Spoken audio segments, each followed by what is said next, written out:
So first things first, I just want to touch upon, it's been 10 years since the Doomstar Requiem was released. And, you know, that's quite a long time. What sort of challenges did you face getting back into the process, both on the production of the film, but also the production of a whole new Death album? What sort of challenges were there, and how was it just getting back into the mindset? 10 years, yeah. I mean, I technically, you know, we started this project, so it was like 7 years after. So we added like 3 years on into production. So I've been back in the world of this for a little while. But this is kind of like going back to high school. And that weird, I don't know if you've ever gone and walked through the halls of your old high school. I did it one time because I was doing research for a project. And it felt like I was being audited. It felt like all the terrifying feelings of being a high schooler kind of came back. The same kind of thing happened with this. And it really made me go back and analyze what we had done in the first place, why we had done it. And it helped me kind of going back through the show, going back through Metalocalypse, getting back into this world and these characters and stuff. So it was really odd. It was a strange feeling. Like I said, like I was having a dream that I was back in high school. So it's really strange to take a moment of your life and go back and analyze it and analyze why you did what you did, and things that I couldn't put a name to, I now can. And so the whole thing was kind of just this analytic nature.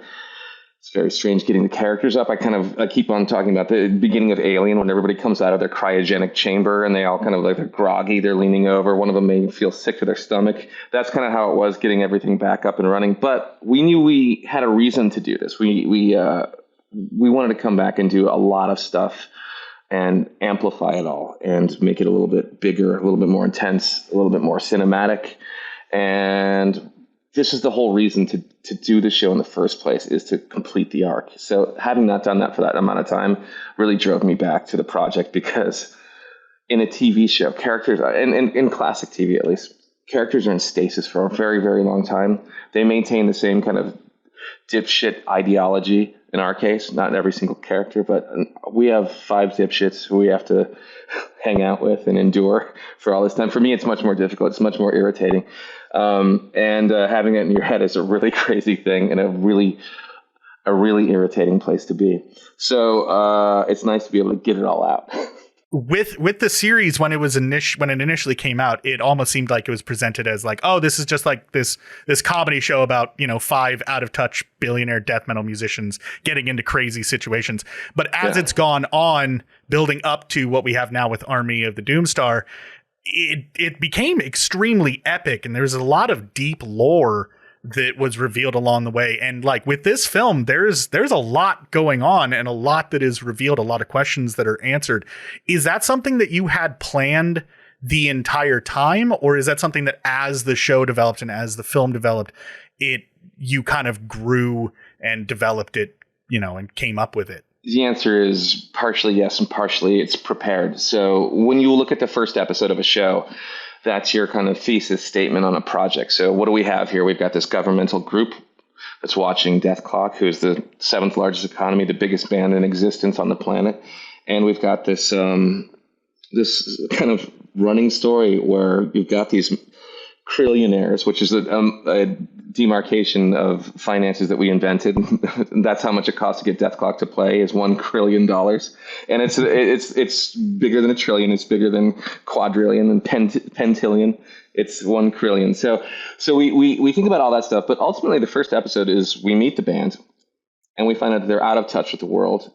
And they're going to try to do something that big boys would do, like make their own dinner. So this is a story also about these kind of 5, again, dipshits. And I say that because I think my comedy leads must be idiotic dipshits in order to kind of tell a story about them.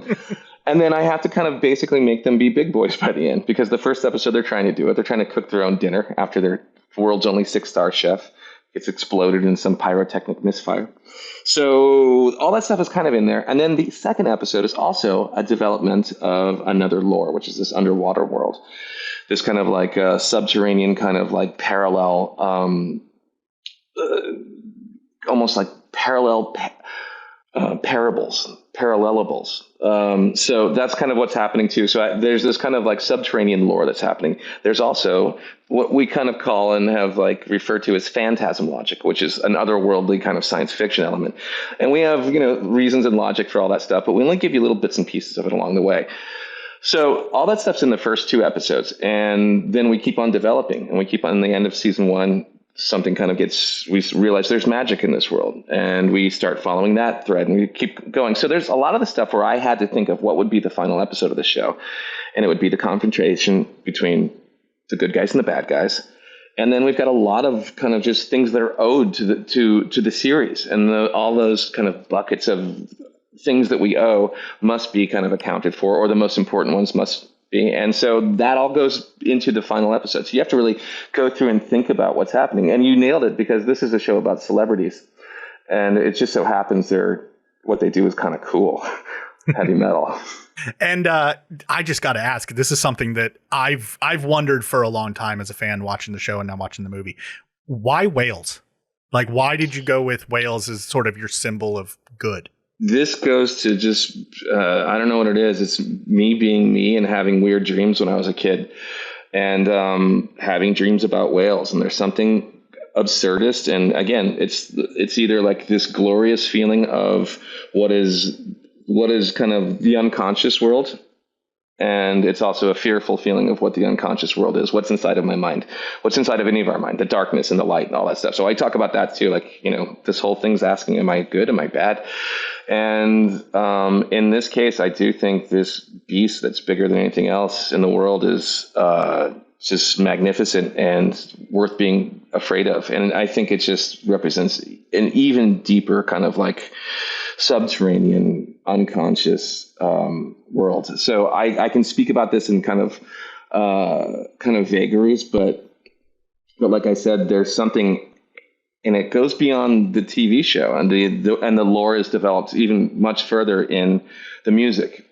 And so the idea is, how do you world build with a record, And so that's kind of the fun part, and that's where I start getting really excited. And there are a lot of reasons, but some of them I don't want to just come out and spell out either. I want you to kind of come to the table and ask the questions you're asking, because I think that's how you start a dialogue with a movie rather than a crazy monologue.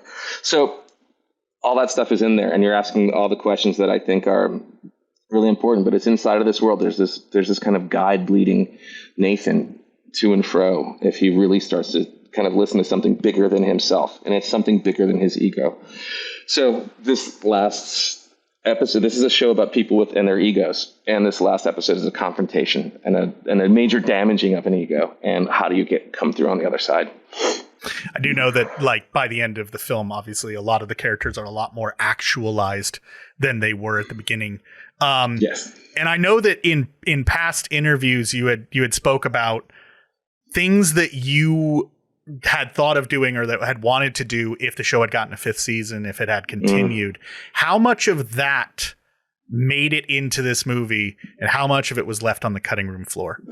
What I had 10 years ago before this was a pretty dense outline, which was which had bits and pieces of everything that I wanted here. There are a couple things that I cut for time, and the things that I cut for time are things that I felt like I'd covered before. I did cut a lot of Toki and Skwisgaar and their relationship, which must continue on as it is, because that's the relationship of brothers and sisters, antagonists in the same room.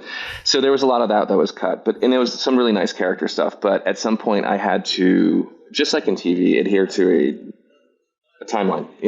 There's only so much real estate that we had to do. And also, by the way, I'm a fan of movies that can get their shit together in 90 minutes. I'm a big fan of that. I mean, even like the old Universal monster movies are like 70 minutes, 74 minutes. So I think about like, how do you just get to the meat of it, plus try to have something that feels like it's got a slow tempo, a deliberate tempo, and how do you squeeze it all in? So there's some things that did have to go by the wayside, but for the most part, and I had like a whole just B story of another thing that was just never going to make it in. I just knew it. So you have to start cutting, and you have to kind of reduce to what you can, what you have the real estate and the financial real estate to do it. But we had the financial real estate to do what we wanted to. We just needed to cut things for time. So it's very simple. And if they got cut, that means we didn't miss them. Was there anything that, you say that if it got cut that you didn't miss it, but was there anything that was a little difficult to not include, like something, maybe a funny idea or something that you thought would be fun to play with that just didn't fit? Yeah, but I mean, I think we had like a lot of ideas and gags, but for the most part, we were really like focused, and I was focused on, because I'm a writer and I'm directing this thing, so I'm optimistic on the page. I'm like this, like the writer, I think, is an optimistic idiot, egomaniac who's like, oh, what if we did this? What if we did that? And what if we did this? And then I'm sitting in the producer's chair and I'm sitting in the director's chair, and I'm looking at my earlier me and going, you idiot, how the hell are we going to afford to do how the hell are we going to land any of this stuff? How are we going to make any of this stuff work? So you have to like be pretty judicious. And no, I mean, the only thing that I complained about in this whole process was,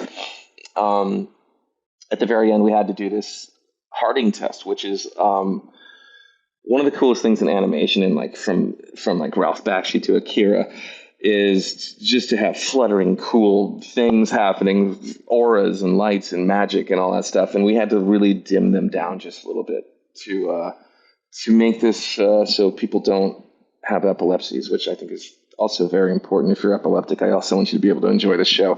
The live show, however, I'd say stay away because you may have a seizure. But this needs to also like be able to be seen in every single market. So going through with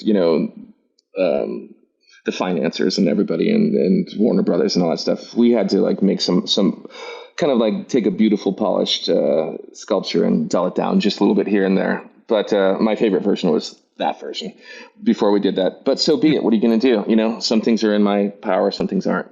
And I know that with this movie, you got to play with some like new ideas and new techniques when it comes to the actual animation. You did some like ink and water work. There was some 3D that you guys played with. What? How was it dealing with sort of new things on this production like that? It was new to the production, but not new to me, because in the interim, while I'm out there pitching shows or doing pilots or doing whatever I need to do, I am trying to expand whatever my creative palette is. So I got very excited about practical effects, and I made a whole video, which is where I would kind of incorporate the people that made the video with me, that team, including my brother and a composer named Brian Weeder, who was very excited about doing animation from a practical point of view, as if like, what if we still had paper? And then taking actual practical effects like these ink tanks, which is, these are the things you see in movies in the early 80s, from Flash Gordon to Poltergeist, The Skies, to Indiana Jones, so like, Raiders of the Lost Ark, to Ghostbusters. You see big crazy clouds in the sky, and this is just something that's just, to me, again, more kind of evocative and organic, and again puts us more in a dream state. And that was kind of a thing that I wanted to do in this movie, is keep us in a dreamy kind of an area. So it's really fun. It's really nice if you work in animation to get out of the house and get your hands dirty, and that's what I wanted to do on this movie too, because first of all, your team is really excited. Imagine this, you're an animator. Yeah. All you see are fluorescent lights. All you smell is Taco Bell. And you're stuck at a desk, and it's just not exciting. The wall is boring, and everyone's hunched over, and it's not a way to live your life. So anytime I could get the team out of the house and start getting our hands dirty, literally with ink, and injecting them and going through this whole process, everyone is just hypnotized and excited. So having something tactile in this world is really cool. And then the 3D elements here, when you're making animation, especially for TV, you're reduced to certain angles. You have a character turn around, and you have a background, and you've got one angle, which is an eye level angle, and it really works in comedy. But when you want to get cinematic and tell a bigger story that's a little bit more epic, that needs a little bit more gravitas, how can I get a camera down here underneath, and shoot up? How can I get a camera over here? How can I do what Terry Gilliam did? These 3/4 up shots, these 3/4 down shots, get cool angles. How can I get more dynamic? I mean, you have to ask for it. And if it's difficult, you have to kind of substitute it for something else, that costs money. So we're constantly bartering with ourselves, with our budget, and trying to make sure that we put our money and our efforts in the right places. And the things that are cheaper and easier to do, we say, how can we make something cheap and easy look really cool? Let's talk about composition. Let's talk about, what's going on in the background. What is free to us through our assets, through our whole kind of treasure box of assets, and how do we upgrade them all for this piece? So 3D models helped us get angles of the characters that we hadn't seen before, of their heads, of Pickles, of Squiscar, of all these different people. And my brother is a sculptor. He works in makeup and movie effects. He's worked on tons of different movies, from Where the Wild Things Are to Hellboy to all kinds of cool stuff. He worked with Gabe Bartalis, who did the Cremaster cycle. And I think my brother got the coolest job in the world. So I said, I'm always asking, how the hell can I get us to do something together where we're both using, and my brother's so talented, he can do anything. He can rig animatronics, he can do anything. So in the meantime, he started using ZBrush, which is kind of a 3D sculpting thing, and he can sculpt in real life. So shouldn't you be able to take some kind of a polygon and sculpt it into something, or a torus to make it into something else, whatever. So you just take all these shapes and you start pushing them and pulling them, and all of a sudden we have these 5 characters. And what we realize after we see the full turnaround of Nathan, or for the first time we're seeing him in Murderface and all these characters, we're going, oh my God, they kind of don't add up. From the front angle to a 3/4 to a side. When you put that all together, go, oh, wait a minute, his chin's huge here, it's shorter there, his nose is small here, it's bigger there. And so you have to kind of keep on fine tuning it as you go. So you'll see, so everything's kind of imperfect, but to us, a worthwhile endeavor, because there I am with this whole team of people, from Practical World to Arthur Tang, who is our art director, who is just a ridiculously, irritatingly talented individual, just some kind of a genius. And then I've got Antonio Canobio, and I've got Titmouse, and I've got Travis Simon, who's just a humanistic animator who we just talk about where the eyes are going all the time. So we've put all this stuff together, and we've got a really excited team who is accepting this challenge. How do we make this bigger, better, more intense, more emotional, more everything? And so to me, that's just the most fun you can have in the world. And I don't even remember what the question was at this point, but I'm just going over the process. So this is all stuff. Maybe I'll cover the next question with this. Who knows? I'm always going to welcome someone nerding out about something that they're very clearly passionate about. Yeah. So you could ramble on forever, and I would gladly sit here and listen. But we should shift gears a little bit. I'm curious to talk to you about this. Throughout both the series and this new film, you have had a number of both legendary musicians and actors appear in both cameo roles and, reoccurring roles. What was it like getting to work with so many just amazingly talented folks? And was there an experience, either again from the show or from this film, that stands out to you as something that you will never forget? First of all, okay, so one of the first things that I know, because I think I'm the audience for this, or I think about myself as being a teenager, when I'm discovering guitar, as being what I'm trying to target. I'm trying to target me when I'm 14 years old, discovering who Metallica is.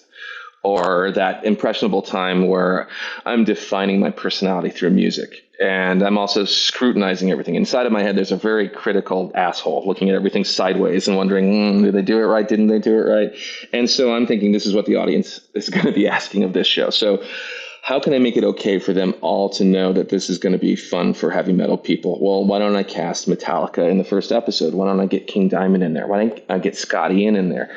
Why don't I get Cannibal Corpse? Why don't I get George Corpsegrinder Fisher to be in this thing? Why don't I can I just go to a concert and seriously walk up to somebody and say, hey, I've got an animated TV show. Would you like to act in it? And that's what I would just start. I don't know where I had the guts to do this, but I started just crossing over barriers and reaching out to people. And then in the meantime, I'm also thinking about the show and what I want the show to feel like, and early on, Tommy Blotcher, the co-creator, and I were talking about a lot of different kinds of movies that were interesting to us. One of them was John Frankenheimer's Seconds, which is a really interesting movie about this kind of dark Illuminati group that can shapeshift a personality and just drop them off somewhere else. And I remember there's a lot of interesting noir elements, but also the idea of this kind of bigger and darker kind of subterranean team out there. And that's watching us, like some kind of CIA, FBI kind of offshoot. And so we were interested in that because of that movie. And then there was a documentary that came out called The People versus John Lennon, where it was about how, and this is really impactful for the show, how does somebody from the Beatles, who has such a cultural influence, and Vietnam is happening and he's protesting it, and CIA and FBI start watching him and saying, let's keep an eye on you. So that's all coming in. So we're trying to cast this group of people, and Tommy and I sound like two dudes, like either in our 30s or 40s, and we're like, we need people with gravelly voices that sound cool, that sound like they have, again, just kind of a dramatic weight to them. And that's where Mark Hamill came in, and that's where Victor Brandt came in, and who is kind of an unsung hero on this whole project. He's really just a great actor, and he has a big piece in this movie. And that's where Malcolm McDowell comes in. So all those happened with great luck. I was talking to Adult Swim with Ollie Green, and she's like, oh, who's got a good voice is Mark Hamill. And I'm like, yeah, obviously he's not going to do our show. She's like, well, you may be able to get something. And then we thought, well, would he do an audition for this thing? And he did. He loves voiceover. He loves animation so much. And I would later learn to, I would spend so much time with him that I would later just kind of learn that, this is who Mark Hamill is. He's really interested in working. He loves the craft. He really cares. He cares about the story he's telling. And he's open and honest and cool. And so he did this. He built this character from these stupid scripts that we sent him, which was the pilot, and he made sense of it. And we were like, my God, thank God. That means we get to hire him because he's so good. And I get to hang out with Luke Skywalker. Okay, wait a minute. We got to have a conversation. So that was the next part. So talk to the whole team at Titmouse and say, listen, we're doing 20 episodes. This poor guy's getting it everywhere. Let's be the one place where we don't bug him about Star Wars. So if you got something Star Wars related, not while this show's in production. But, however, if he starts talking about Star Wars, everybody shut up. Let him talk. So that was really cool. Same kind of like story with Malcolm McDowell. He came in the second season. I had watched a documentary on Michael York, the great British Shakespearean actor who's in everything from Logan's Run to Cabaret. And I was asking some voiceover agents, and they're like, Michael York, and they didn't represent him. And they're like, Michael York, he'd probably be tough to get. He'd probably get expensive. And then so they're like, what are you actually looking for? And I said, well, I'm just looking for, like I said earlier, someone with some power and some fire in their belly and a little bit older and gravitas. They're like, a British voice? I'm like, yes. And they're like, what about Malcolm McDowell? And I said, are you kidding me? That's like a million times more exciting to me because Malcolm McDowell is Malcolm McDowell. And meeting Malcolm McDowell was one of the coolest things in the world. I remember the first day he came in, he had like a 3/4 coat and a scarf, and he was being Malcolm McDowell. And he came in and he said, Brendon, I understand this is a music-driven project. I'll always remember the day that Stanley took me to Greenwich Village down a narrow hallway into a basement, and that's where I met Wendy Carlos. And Wendy was plugging this big contraption together, and it was before Wendy was Wendy Carlos. And so, and everything about that, I'm like, Wendy Carlos is my hero musically. One of them, between Clockwork and the Tron score, the original one, is some of the most amazing things I've ever heard in my life. So he's telling me all these stories. He's romancing me, and it didn't take a lot. But working with him has been amazing. We had Werner Herzog in season 4. Werner Herzog is another just master hero, whatever. I've gone and I would go out of my way and watch him speak at colleges and stuff, throughout my life, watch his movies. He's got a lot of just intriguing and philosophies that appeal to me, just about being creative. So having him around, and he was like, so here's a Malcolm McDowell story. He was we were talking back and forth about what his character was doing, and I'm always trying to push something to a more aggressive place in this show because our show is so big and so bombastic, and usually your voice has to carry over a death metal band playing at full volume. So I'm kind of explaining that to Werner Herzog, and And he's like, okay, well, let's see. I'll push it. And he was accepting the challenge and pushing it farther than he thought. And then he said, okay, great. And he took his headphones off after we did like a couple different varying degrees of takes. And he came into the studio and he goes, okay, let's listen to everything. And and I'd never seen an actor do that before. But since he's a director and since he's Werner Herzog, he comes out and he sits right next to me and he goes, play number one. And he goes, okay. And he makes eye contact with me and we're nodding. And then we listen to take two, take three. And he goes, to me, and he points to that's the clear winner. And I said, if I disagreed with you, I would tell you, but I agree with you. Yeah, okay, great. And he took a tour of the animation facilities. He sat and he talked. They turned a camera on us at some point, and he was turned into Werner Herzog as I know him to be. And it was just an amazing experience. And same with the musicians, musical heroes of mine, from Slash to Steve Vai and Joe Satriani to Billy Gibbons to Lorraine Newman, who is a comedic hero of mine. I mean, she's been part of the show for a really long time. So all of these actors were paid to hang out with me in some way. And that's kind of like, I was like, well, the most selfish part of me is that I'm actually using them to make a TV show. But to a person who admires these people, and you see what you get out of these people that we've worked with, from music side to the acting side, there's a reason they are who they are. They're professional. They care. They're excited still about what they do for a living. And it's, for me, it just reinforces what I love about this bonkers carnival ride of an industry that I have, for some reason, decided to jump onto. So it's obviously, I've only got good things to say about that stuff. So I've got two last questions for you. The first one, I do want to shift over to the music side a little bit here. Mm-hmm. So in the intervening years between Death Album 3 and Death Album 4, you released Galacticon 1 and 2. What was it like working on those that are their own standalone thing versus working on a Death album, which is intrinsically by its very nature tied to the show so heavily? The process is pretty much the same. And I think chronologically what happened was I finished Galacticon 1 first, then I did Death Album 3. So Galacticon, and you can hear obviously whatever I do is it's different than the last thing. So I do Galacticon, which is very kind of overdriven, very produced, lots of harmonies, lots of guitars, lots of spectacular outer space, high stakes, heavy metal. It's very melodic. And then Death Album 3 is dry and in your face and just aggressive. And then, so I'm always thinking about what is the production technique, or what is my instrumentation, or what is it? So I'm only just measuring out who the project is for. Galacticon gives me this ability to be a little bit more melodic in the vocal, particularly in Galacticon 1, and just gives me permission to do some kind of things that I don't think Dethklok wants to do. So that's why I do that. And again, I work with the same group of people. It's same thing with Metalocalypse. So once I find people that are really good at something, I try to keep them as close to me as possible. So when I find a great compositor, I go, hey, I know we just made a stupid music video and we had no money or anything, but now I got a movie. Come over here now and let's do this movie. Same with Ulrich Wilde, who I've been working with since Death Album 1. He knows more than I do still about all kinds of things, and I look to him for an extra voice, for just expertise and know-how, for his skill set, his kind of the knobs that he twists are specific to him, and he's found them over the years. Sometimes just like being a keyboard player, you just have to know where the cool sounds are, and those 8,000 sounds that you have in your keyboard, where are the cool ones that pertain to my sound, to my project, all that stuff.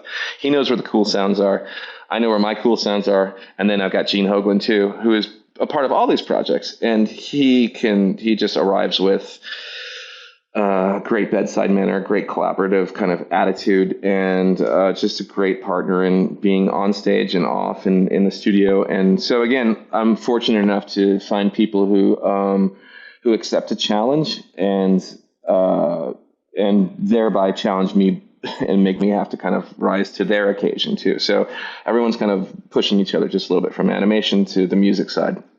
So there is no difference. The only big difference is this record here, Death Album 4, is nothing like any other Dethklok record, because the Dethklok record would be derived from a bunch of little bits of pieces of music that I wrote throughout an entire season. So I challenged myself to write a piece of music that functions as a song. When I say that, it means it's got a verse, chorus, bridge, maybe a guitar solo, 35 seconds, 45 seconds, sometimes a minute, one time 2 minutes, and so I have to fashion these into and elongate them and add a bridge, a verse, and an Odyssey section, something inside of it, or turn it into a palindrome of itself, depending on what the song wants to be. So that's usually how I would make the Death Album 1 through 3. Death Album 4 was completely different. I was agreeing to, in the infancy of this project, a brand new record of never before heard music, because first of all, I thought that's what the project deserved. I thought people have been waiting this long. I wanted to push it and amplify it and say, okay, some people have learned who the show is. Some people only know the music. Some people only know the show. And what I wanted to do, and I felt the necessity to do, is to take it, bring it back with a new aggression and a more kind of like modern sound, because I think even production has changed drastically over the last 10 years. And bands like from the new Mr. Bungle to the new Miss Sugar to what people are doing in prog metal to classic thrash, everyone's elevated everything. And I felt it necessary to kind of just the world of heavy metal to bring it back as heavy as I possibly could. Heavier and deeper, more intense throughout the whole thing, more mystical, more expansive, bigger. So all that stuff comes in. And plus, this is weird because this project also completely relates to the movie, but then it's also an anthology where each song stands on its own as its own kind of little piece, like its own little story. Like, again, you're flipping through a comic book, and each one of these songs is its own little comic book. Some of them are like, the first song on the record is it's called Gardener of Vengeance, which is this kind of like Earth revenge story, but it's also this kind of coming back and just coming back with treachery and intensity and songs to get in a fight to and just like all that kind of stuff. So it's an anthology. It's aggressive. It's recorded different. It's more difficult to do it this way. It's much easier to have a story inside of your music, which is what Galacticon 1, Galacticon 2 is, the Doomstar Requiem. Writing individual songs is much more difficult. It's like writing individual movies. In support of Death Album 4, you guys going out on tour with Baby Metal. I've been trying to get a ticket to the Seattle show personally for a little while, and I've been struggling.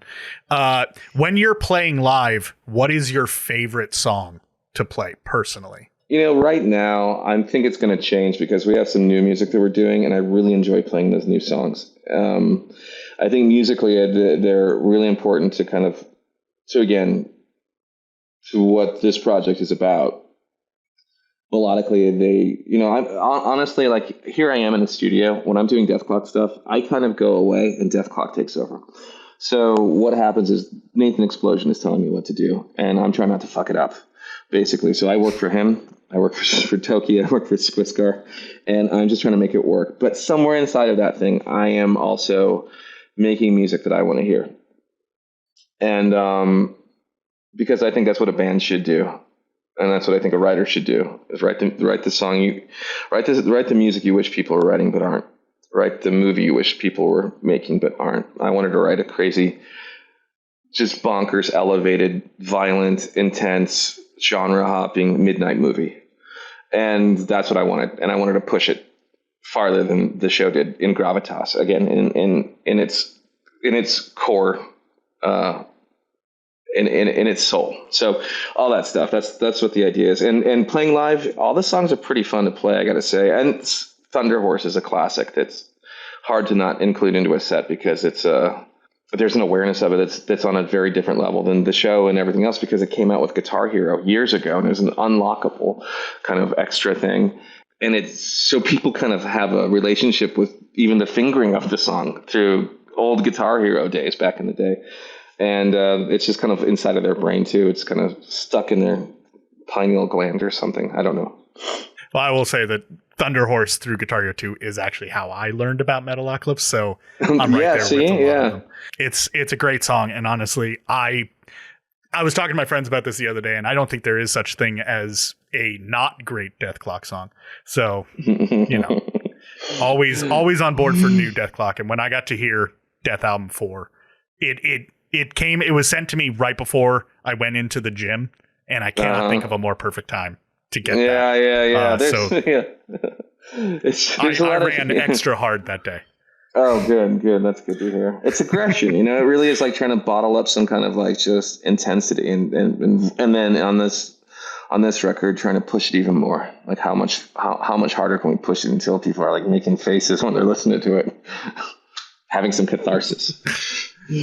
Well, Brendon, thank you so much for talking with us. It's been very insightful. I know that we went like way over time, but I appreciate it. Definitely. I don't even look at the time anymore. Okay. That was fun. Thank you very much. Yeah. Is there anything that you want to add? There's like this one part of the whole project that I think gets a little overlooked, but it's one of my favorite things, which is the score of this album. And the Army of the Doomstar soundtrack is, I really think this whole project gives, like, each part of this kind of trident gives something that the other one does. The movie's character and emotion and epic and big and expansive. The Death Album 4 is this, again, darker, more evil record than we've ever put out. And it's also more mystical and expansive than any record that we put out too. So one side is the dark side, one side's the mystical side. And this score is a little bit more beautiful in music and in compositions. And I really got to spend the time that I wanted to and work with a great team in Sparks and Shadows, who is Bear McCreary's partner in film scoring. Bear does the music for Walking Dead, Rings of Power, Godzilla, King of Monsters, which I get to play guitar on. And we've been friends. And he helped me with orchestration and arranging for the Doomstar Requiem. He was a big part of that. He was a really good collaborator and a good friend. And he offered his team to me. And so it was really great to go through, get the synthesizers up and running, this kind of whole John Carpenter kind of goblins, Suspiria, Tangerine Dream kind of world with orchestral, more organic, Basil Palladores, John Barry kind of, and so we got an orchestra to play with us, the Budapest Orchestra, and we got all these other kind of elements, and we built this whole thing that I'm really proud of. And I think when you listen to that without the picture or anything, you're gonna experience the movie in a more kind of intimate way and a more emotional way. And it's really there. It's very present in the movie. I made sure and mixed it up really loud. But yeah, that to me is like that's the sweet stuff. Right there is the emotional center of the movie, is that score. And the beautiful part of it is in that score, and the ugly part of it's in that score too. So you get a whole extra kind of thing. So I hope people that love that kind of thing check it out, because it was some of the most fun that I've had in a long time, was building that. Yeah.